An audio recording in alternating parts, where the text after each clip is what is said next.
नमस्कार, स्वागत है आपका आज की खबर में और मैं हूं आपके साथ मोहम्मद फातेह टीपू।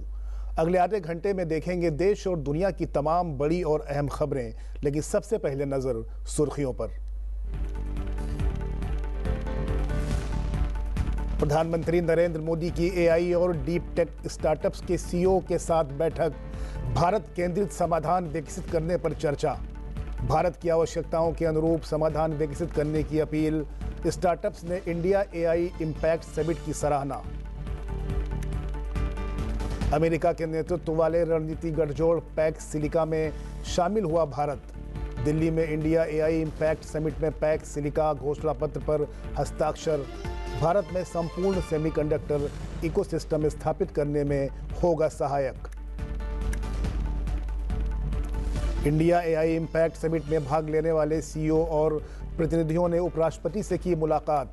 उपराष्ट्रपति ने कहा, नए अवसर और रोजगार सृजित करेगा एआई। स्वास्थ्य सेवा, शिक्षा और शासन में भी बदलाव लाएगा आर्टिफिशियल इंटेलिजेंस।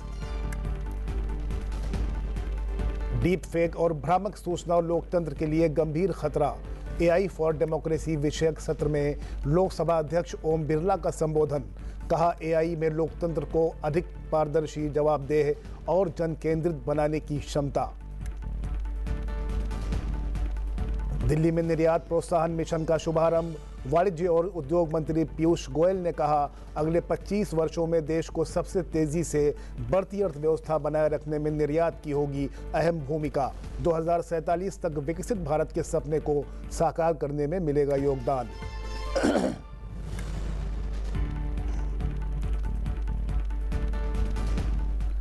आज बुलेटिन की शुरुआत उस खबर के साथ जो भारत की साख को बढ़ाने से जुड़ी है। जिस तरह से देश बदल रहा है, उसी अंदाज में आज सेवा तीर्थ से एक बड़ी तस्वीर निकलकर सामने आई, जहां प्रधानमंत्री नरेंद्र मोदी ने एआई और डीप टेक स्टार्टअप्स के सीईओ के साथ गोलमेज बैठक कर साफ संकेत दे दिया कि आने वाला दौर आर्टिफिशियल इंटेलिजेंस का है और भारत इस दौड़ में पीछे नहीं बल्कि नेतृत्व की भूमिका में दिखना चाहता है। इस बैठक में शामिल स्टार्टअप्स कृषि, पर्यावरण संरक्षण और जनसंख्या स्तर की चुनौतियों पर काम कर रहे हैं और प्रधानमंत्री ने साफ कहा कि भारत का एआई इकोसिस्टम और मजबूत, सहायक और गतिशील हो चुका है। दुनिया की नजरें अब भारत की तरफ हैं। उन्होंने इंडिया एआई इंपैक्ट समिट की सराहना करते हुए इसे वैश्विक एआई विमर्श में भारत की बढ़ती प्रतिष्ठा का प्रतीक बताया और नवप्रवर्तकों को साहसिक कदम उठाने के लिए बधाई दी। खासतौर पर कृषि क्षेत्र में मृदा स्वास्थ्य की रक्षा, फसल उत्पादकता और उर्वरक उपयोग की निगरानी में एआई की भूमिका पर जोर देते हुए उन्होंने भारतीय भाषाओं और संस्कृति के संवर्धन के लिए मातृभाषा में उच्च शिक्षा हेतु एआई टूल्स के विस्तार का आह्वान किया। साथ ही मजबूत डेटा प्रबंधन, गलत सूचनाओं से सावधानी और भारत की आवश्यकताओं के अनुरूप समाधान विकसित करने की जरूरत पर बल दिया। यूपीआई को सरल और विस्तार योग्य डिजिटल नवाचार का मॉडल बताते हुए उन्होंने भारतीय कंपनियों पर भरोसा जताया और घरेलू उत्पादों को अपनाने के लिए प्रेरित किया। साथ ही अंतरिक्ष क्षेत्र में निजी भागीदारी बढ़ाने और भारतीय स्टार्टअप्स में निवेशकों की बढ़ती रुचि का भी जिक्र किया। बैठक में Abridge Adalat AI, Brainsight AI, Credo AI, Eka care, Glean, इनोगल, इनवीडियो, माइको, ओरिजिन, प्रोफेज, रसन, रुब्रिक, सेटश्योर, सुपरनोवा और साइफा एआई के सीईओ और संस्थापक मौजूद रहे, जबकि प्रधान सचिव पीके मिश्रा, प्रधान सचिव 2 शक्तिकांत दास और राज्य मंत्री जितिन प्रसाद भी इस महत्वपूर्ण बैठक का हिस्सा बने। और अगर इस पूरे घटनाक्रम को देखा जाए तो संदेश बिल्कुल साफ है, टेक्नोलॉजी की इस नई क्रांति में भारत सिर्फ सहभागी नहीं बल्कि दिशा तय करने की तैयारी में है।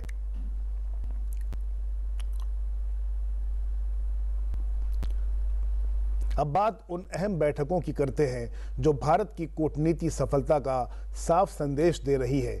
एआई से लेकर वैश्विक रणनीति तक भारत अब संवाद नहीं, दिशा तय कर रहा है। प्रधानमंत्री नरेंद्र मोदी ने आज दिल्ली में आयोजित इंडिया एआई इंपैक्ट समिट से इतर वैश्विक नेताओं के साथ महत्वपूर्ण द्विपक्षीय बैठकें की। सबसे पहले मुलाकात हुई प्रिंस एलोइस लिकनटेनस्टीन के राजकुमार से। बातचीत में रिश्तों की पूरी समीक्षा, ट्रेड, इन्वेस्टमेंट, एआई इनोवेशन और स्किल डेवलपमेंट पर फोकस, भारत ईएफटीए व्यापार और आर्थिक साझेदारी समझौते को आगे बढ़ाने पर सहमति, साफ संकेत, उभरती टेक्नोलॉजी में साझेदारी अब प्राथमिकता है। दोनों पक्षों ने भारत ईएफटीए व्यापार और आर्थिक साझेदारी समझौते को आगे बढ़ाते हुए विशेष रूप से व्यापार, निवेश, एआई, नवाचार और कौशल विकसित सहित उभरती प्रौद्योगिकियों के क्षेत्रों में दोनों देशों के बीच सहयोग बढ़ाने पर सहमति व्यक्त की। प्रधानमंत्री ने स्लोवाकिया के राष्ट्रपति पीटर पेलेग्रिनी के साथ भी बैठक की। द्विपक्षीय संबंधों के हर पहलू पर चर्चा हुई।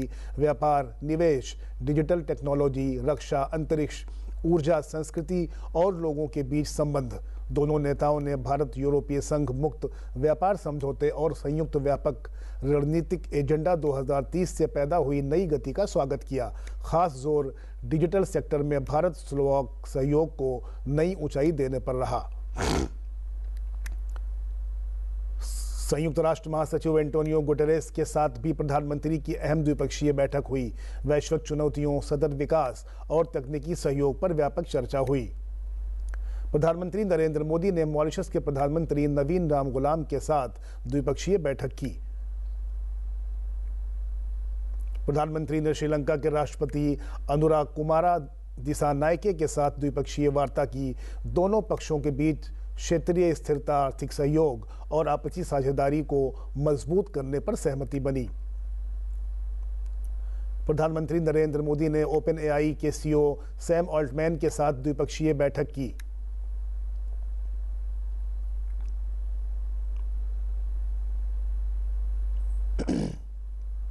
प्रधानमंत्री नरेंद्र मोदी ने क्वालकॉम के सीईओ और प्रेसिडेंट क्रिस्टियानो अमोन के साथ द्विपक्षीय बैठक की।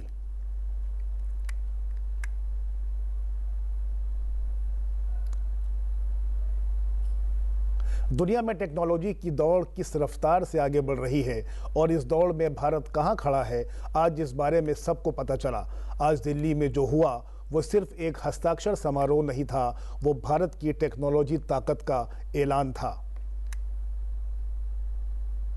भारत और अमेरिका ने इंडिया एआई इम्पैक्ट समिट में पैक्स सिलिका घोषणा पत्र पर हस्ताक्षर किए। सवाल यह है कि ये पैक्स सिलिका आखिर है क्या?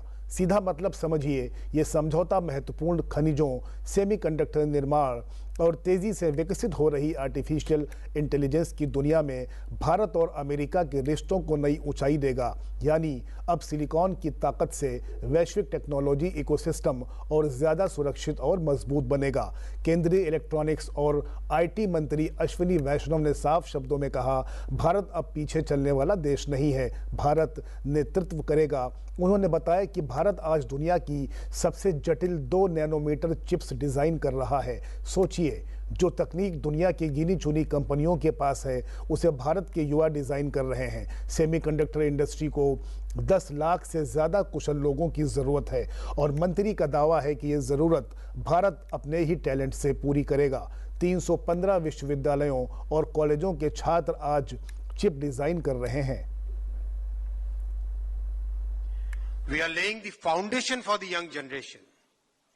आप सबकी जनरेशन के लिए एक नया फाउंडेशन बन रहा है, एक नया आपके लिए नई अपॉर्चुनिटीज आए, उस सबकी आज नींव रखी जा रही है, जिससे आने वाले समय में आप लोग अपनी जर्नी वहां तक लेके जाए जहां भारत को एक विकसित भारत बनाने का सपना है। भारत आज एक यंग नेशन है, 28 इयर्स मीडियन एज, लंबी ग्रोथ का पाथ है। 2047 में भी भारत एक यंग नेशन रहेगा विद 37 इयर्स की median age, and that means beyond 2047 also there will be a growth period of another 50 years. Ashwini वैष्णव ने कहा कि इस समझौते से भारत संपूर्ण सेमीकंडक्टर इकोसिस्टम स्थापित करने में सहायक होगा। इससे इलेक्ट्रॉनिक क्षेत्र को काफी लाभ होगा। भारत की विश्वसनीय विदेश नीति और प्रतिभाओं के विशाल भंडार के कारण आज दुनिया भारत पर भरोसा करती है। उन्होंने कहा कि भारत का पहला सेमीकंडक्टर संयंत्र बहुत जल्द वाणिज्यिक उत्पादन शुरू करेगा। देश को एक दिशा, एक क्लियर एम, एक क्लियर गोल है देश के सामने, और उसमें है सेमीकंडक्टर इंडस्ट्री में, इलेक्ट्रॉनिक्स इंडस्ट्री में लीडरशिप लेनी है दुनिया की। आज जब 315 यूनिवर्सिटीज और कॉलेजेस के नौजवान चिप डिजाइन करते हैं, उनके लिए एससीएल मोहाली में चिप को फैब्रिकेट करने की, मैन्युफैक्चर करने की, टेस्ट करने की फैसिलिटी है, अगेन फ्री ऑफ कॉस्ट। एक जब स्टूडेंट निकले कॉलेज से, सेमीकंडक्टर की बात केवल डिस्कशन में नहीं रहनी चाहिए, कॉन्फिडेंस के साथ जाना चाहिए। जब इंटरव्यू में बैठे, जब स्टार्टअप वीसी के सामने जाए, मैंने ये चिप डिजाइन की है, ये चिप वर्किंग है, ये वैलिडेटेड है, ये सर्टिफिकेट है। इस मौके पर भारत में अमेरिका के राजदूत सर्जियो गोर ने कहा कि व्यापार समझौते से लेकर पैक्स सिलिका और रक्षा सहयोग तक दोनों देशों के बीच सहयोग के अवसर बढ़े हैं। उन्होंने कहा कि पैक्स सिलिका का मकसद बाध्यकारी निर्भरताओं को विश्वसनीय औद्योगिक साझेदारियों से बदलना है। यह समझौता मुक्त बाजारों को सशक्त बनाता है। उन्होंने कहा कि यह साझेदारी वैश्विक स्तर पर विश्वसनीय एआई को आगे बढ़ाने का प्रयास करती है। अमेरिका के राजदूत ने कहा कि शांति से ही शक्ति प्राप्त होती है। I keep talking about the limitless potential between our two nations, and I truly mean it. From the trade deal to Pax Silica to defense cooperation, the potential for our two nations to work together is truly limitless. And I aim to fulfill that over the next 3 years that I'm here. Earlier this month, we concluded the interim trade agreement, a deal that shapes the economic contours of the Indo-Pacific. We overcame friction points that had held us back for far too long. That agreement wasn't just about trade flows or tariff schedules. It was about two great democracies saying we will build together, not just buy from one another. And now today, we take the next step. India joins Pax Silica, the coalition that will define the 21st century economic and technological order. America के आर्थिक मामलों के under secretary Jacob Helberg ने PACS silica घोषणा पत्र पर हस्ताक्षर समारोह में कहा कि यह समझौता नवाचार और साझेदारी के माध्यम से भविष्य के निर्माण की साझा प्रतिबद्धता दर्शाता है। To mark a historic milestone in the partnership between the United States and India, today we signed the Pax Silica Declaration, a document that's not merely an agreement on paper, but a roadmap for a shared future. There's a line from antiquity attributed to Alexander the Great that famously said that the peoples of Asia were slaves because they had not yet learned to pronounce the word no. Alexander viewed himself as a conqueror speaking to a world of subjects, and after traveling 11,000 miles for 8 years, it was in India that Alexander finally met his match and turned around. He did not know India, and India said no. The truth is, both of our nations were forged by that very word. Both of our nations claimed their freedom by learning to say no. We are the people who looked at a king oceans away and refused to quietly acquiesce. We rejected the counsel of polite society and broke centuries of colonial rule to take our destiny into our own hands. That spirit of defiance, that insistence on self-determination, is the fire that burns at the heart of both of our democracies. Delhi की धरती से एक बड़ी वैश्विक तस्वीर उभरती दिखी जब सुंदर पिचाई ने साफ शब्दों में कहा कि गूगल को भारत और संयुक्त राज्य अमेरिका के बीच एक मजबूत सेतु बनने पर गर्व है।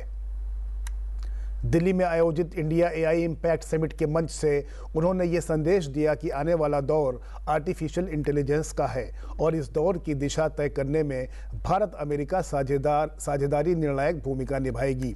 सुंदर पिचाई ने कहा कि एआई केवल तकनीक नहीं बल्कि समावेशी और परिवर्तनकारी भविष्य की आधारशिला है और यदि दोनों लोकतांत्रिक शक्तियां साथ चलें तो इसका लाभ समाज के अंतिम व्यक्ति तक पहुंचाया जा सकता है। भारत की तकनीकी क्षमता पर भरोसा जताते हुए पिचाई ने संकेत दिया कि देश एआई क्रांति के मुहाने पर खड़ा है। The US-India partnership has a critical role to play. Google is proud to serve as a connection point between them, both figuratively and literally. More on this later. We have teams across both countries working seamlessly together on some of our most important initiatives. Innovations that start in India, like Google Pay, are making products better for people all over the world. I believe India is going to have an extraordinary trajectory with AI, and we are supporting with a full stack commitment, including products, skilling, and infrastructure. First, products. We are working on building AI products and solutions for Indian consumers and businesses.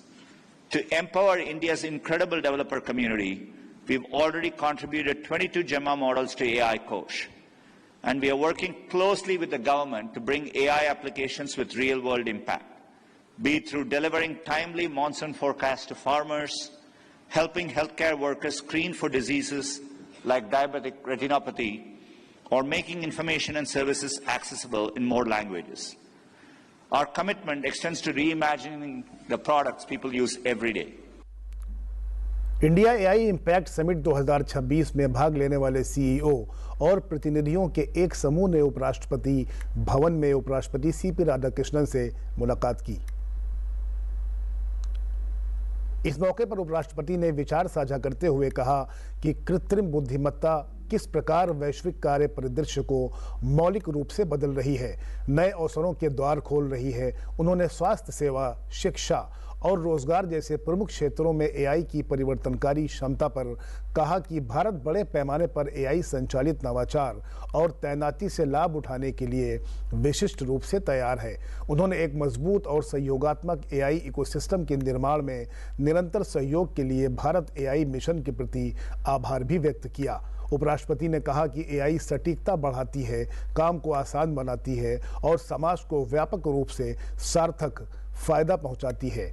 AI के भविष्य के प्रति प्रबल आशावाद व्यक्त करते हुए उन्होंने कहा कि यह तकनीक न केवल मौजूदा भूमिकाओं को बदलेगी बल्कि पूरी तरह से नए रोजगार के अवसर भी पैदा करेगी। लोकसभा अध्यक्ष ओम बिरला ने भारत मंडपम में आयोजित इंडिया एआई इम्पैक्ट समिट में देव संस्कृति विश्वविद्यालय हरिद्वार एवं इंटर पार्लियामेंट्री यूनियन के संयुक्त तत्वावधान में आयोजित एआई फॉर डेमोक्रेसी विषयक सत्र में सम्मिलित होकर अपने विचार साझा किए।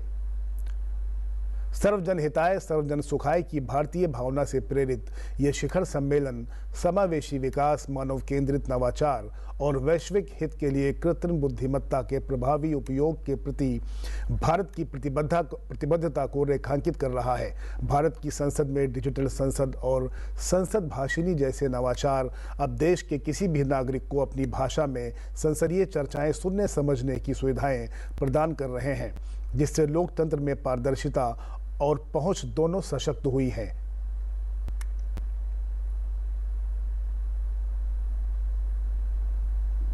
भविष्य में लोकतांत्रिक संस्थाओं, लोकतंत्र के अंदर हम संवाद और की परंपराओं को आगे बढ़ाकर किस तरीके से टेक्नोलॉजी का उपयोग करके इन लोकतांत्रिक संस्थाओं को जनता के प्रति जवाबदेही, लोकतांत्रिक संस्थाओं के अंदर पारदर्शिता, लोकतांत्रिक संस्थाओं की जवाबदेही और लोकतांत्रिक संस्थाओं के अंदर चुने हुए जनप्रतिनिधियों की क्षमता को बढ़ाना, टेक्नोलॉजी का उपयोग कर वो किस तरीके से जनता और लोकतांत्रिक संस्थाओं के बीच में एक बेहतर संवाद कर सकते हैं, ताकि एक जवाबदेही संस्था के साथ एक जवाबदेही नैतिक मूल्य वाले जनप्रतिनिधि देश के विकास में योगदान कर सकें। लोकसभा अध्यक्ष ओम बिरला ने कहा कि एआई पर व्यवस्थाएं शासन, शिक्षा, स्वास्थ्य और कृषि में नए अवसरों के द्वार खोल रही है। साथ ही उन्होंने कहा कि यह एआई इम्पैक्ट समिट कृत्रिम बुद्धिमत्ता के क्षेत्र में भारत की अग्रणी भूमिका को और मजबूत करते हुए वैश्विक मंच पर हमारे राष्ट्र को एआई आधारित नवाचार, सुशासन और मानव केंद्रित तकनीकी नेतृत्व की नई दिशा प्रदान करेगा। भारत दुनिया की सबसे बड़ी डेमोक्रेसी वाला देश है। डेमोग्राफी भी हमारी अद्भुत है, हमारी भाषा विविधताएं भी है, हमारे खान पान रहन सहन भी विविधताएं वाले हैं। इतनी विविधता वालों देश होने के बाद भी हमने प्रयास किया कि एआई का प्रयोग जवाबदेही के साथ होना चाहिए, उत्तरदायी के साथ होना चाहिए, विश्वसनीयता के साथ होना चाहिए। और इसीलिए इस दिशा के अंदर भारत की संसद ने डिजिटल संसद, इस डिजिटल संसद के अंदर सभी राज्य की विधानसभाएं और हमारे लोकसभा, राज्यसभा, उसकी कार्रवाई आप एक प्लेटफॉर्म पर देख सकते हैं। और 2026 तक डिजिटल संसद के अंदर सारी विधानसभाओं की कार्रवाई, डिबेट, चर्चा, वह भी आप एक प्लेटफॉर्म पर देख सकते हैं। केंद्रीय गृह मंत्री अमित शाह ने आज असम के नाथनपुर गांव में 6,839 करोड़ रुपए की लागत वाले वाइब्रेंट विलेजेस प्रोग्राम 2 की शुरुआत की। इस मौके पर उन्होंने कहा कि ऐसे कार्यक्रम देश के 17 राज्यों के 334 प्रखंडों और 1,954 गांवों के साथ असम के 140 सीमावर्ती गांवों में आयोजित किए जाएंगे। गृह मंत्री ने कहा कि भारत पाकिस्तान सीमा से लगे 334 प्रखंडों और लगभग 2000 गांवों में भी विकास कार्य शुरू हो चुके हैं। गृह मंत्री ने असम में अवैध अतिक्रमण को सबसे बड़ी समस्या बताया। उन्होंने कहा कि भारतीय जनता पार्टी सरकार ने पिछले 10 वर्ष में अतिक्रमण रोकने के लिए प्रभावी कदम उठाए हैं। गृह मंत्री ने लंबे समय तक सत्ता में रहने के बावजूद समस्या का समाधान न कर पाने के लिए कांग्रेस की आलोचना भी की। ये वाइब्रेंट विलेज 2 में 6,900 करोड़ रुपए के खर्च से 334 ब्लॉक और 1954 गांव 17 राज्यों के, जिसमें 9 जिले, 26 ब्लॉक और 140 गांव आसाम के कवर होने वाले हैं। आसाम के 140 गांवों में पूरी सुविधा भारत के हर गांव जैसी होगी।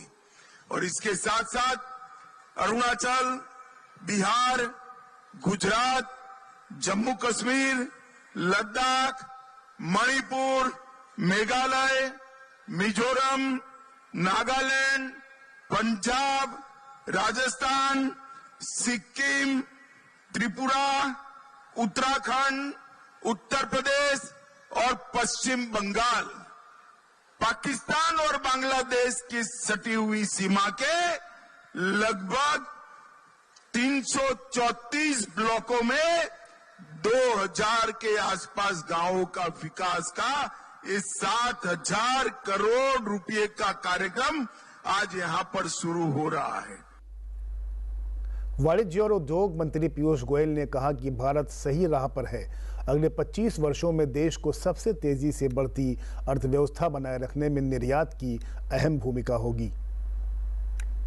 दिल्ली में आज निर्यात प्रोत्साहन मिशन का शुभारंभ करते हुए उन्होंने कहा कि मिशन में एमएसएमई और निर्यातकों को सहयोग देने के लिए 10 पहलों की रूपरेखा तैयार की गई है, जिनमें आसान वैश्विक पंजीकरण, बेहतर परीक्षण, अवसंरचना, ऋण तक बेहतर पहुंच, जिला स्तरीय प्रशिक्षण कार्यक्रम और ई-कॉमर्स निर्यात को बढ़ावा देना शामिल है। केंद्रीय मंत्री ने विश्वास व्यक्त किया कि व्यापार में विस्तार, अधिक निवेश और मजबूत वैश्विक एकीकरण से रोजगार सृजन को बढ़ावा मिलेगा और 2047 तक विकसित भारत के सपने को साकार करने में योगदान मिलेगा।